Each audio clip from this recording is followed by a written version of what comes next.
لمبی لمبی دعائیں مانگا کریں اپنے رب سے۔ حضور فرماتے ہیں جو رب سے نہیں مانگتا رب اس سے ناراض ہو جاتا ہے، اور جو رب سے مانگتا ہے اللہ اس سے راضی ہوتا ہے۔ اور پھر اللہ کے حبیب علیہ السلام فرماتے ہیں، قربان جائے ذرا ان لفظوں پر کبھی غور کرنا، لطف آئے گا۔ حضور فرماتے ہیں آسانیوں کے وقت دعائیں زیادہ مانگا کرو، سکھوں کے وقت دعائیں زیادہ مانگا کرو، دکھوں کے وقت اللہ تمہاری جلدی قبول فرمائے۔ صرف تکلیف ہو جائے تو پھر نہیں مسجد جانا۔ جب آسانی میرے پاس ہمارے کچھ محبت والے دوست ہیں تو وہ کام نہیں نہ چلتا، جن دنوں میں ٹھنڈا ہوتا ہے تو اکثر آ کے کہتے ہیں آج کل کام نہیں ٹھیک، کچھ دسو۔ تو میں کہتا ہوں یار کبھی اس وقت بھی آؤ نا جب کو آج کل بڑا ٹھیک ہے، کچھ شکر کا طریقہ بتائیں، اس وقت بھی آؤ نا، صرف اسی وقت ہی آپ آئے ہیں جب بالکل مشکل ہے۔ تو اپنے آپ کو اپنے اللہ سے جوڑے۔ آج کل نا لوگ آستانوں پہ تعویذوں کے لیے جاتے ہیں، تو یہ کام بھی سوکھا ہے۔ اب تو خیر بہت سارے پیر تعویذ لکھتے ہی نہیں، انہوں نے چھپوا کے رکھ لیے، اتنی دقت کون کرے، آسان کام کریں گے، تعویذ لیں گے اور جناب اس کو آپ دے دیں گے اور لوگ بڑے خوش ہیں کہ مجھے تعویذ مل گیا، آپ خیر ہو جائے گی۔ تو لوگ تعویذ کے لیے، دھم کے لیے اور نگاہ ہو جائے اور کوئی ایسا کمال ہو جائے، اس سلسلے میں لوگ جاتے ہیں۔ حضرت سلطان باؤ رحمۃ اللہ علیہ نے شکوہ کیا، فرماتے رب دا طالب کوئی نہیں ملیا، اے جو مل رہا ہے طالب زر دا ہو، یہ دنیا داری کے لیے آئے۔ تو حضور آپ نے رب کو کیسے پایا؟ آپ نے اس طرح اللہ کی شناخت کی تو سلطان صاحب فرمانے لگے کیتی جان حوالے رب دے، اساں ایسا عشق کمایا ہے، مرن تو پہلو ہی مر گیا، باہو تا مطلب نو پایا، مرن تو پہلو مر گئے، باہو تا مطلب نو پایا۔ تو اپنی زندگی میں اللہ جزا دے، سنے جی، اپنی زندگی میں صحبت صالحین حاصل کرے، پھر ذکر، پھر فکر، پھر اللہ پہ بھروسہ، بے چینی بے قراری سے نکل آئے۔ اللہ والوں کا مسلح بڑا آباد رہتا ہے۔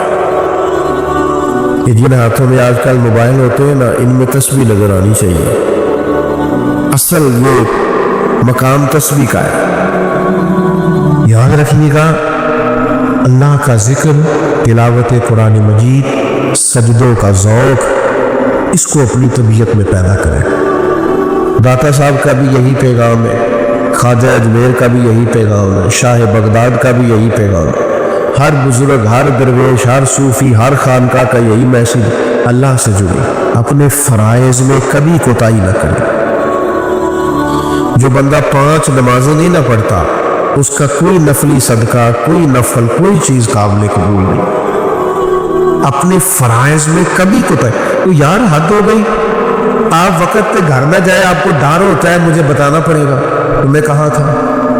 بندوں سے ڈرتے ہو اور رب کے حضور جاتے ہی نہیں۔ اپنی نماز کو اس طرح مضبوطی سے تھام لو کہ باقی سارے کام رہ جائے، نماز کبھی بڑی مضبوط کر کے، یعنی نماز کو قائم کرے، ظاہری باطنی آداب سونی کر کے وضو، سونا کر کے وضو کرے، سونی کر کے نماز پڑھے شوق کے ساتھ۔ میں دوستوں کو مشورہ دیا کرتا ہوں نماز پڑھتے وقت موبائل سائلنٹ بھی نہیں کرنا، بند کرنا ہے، کیونکہ وہ جو سائلنٹ ہوتا ہے نا وہ بھی تھوڑا سا ہلتا جلتا ہے تو توجہ تقسیم ہوتی ہے، بند بھی کرے۔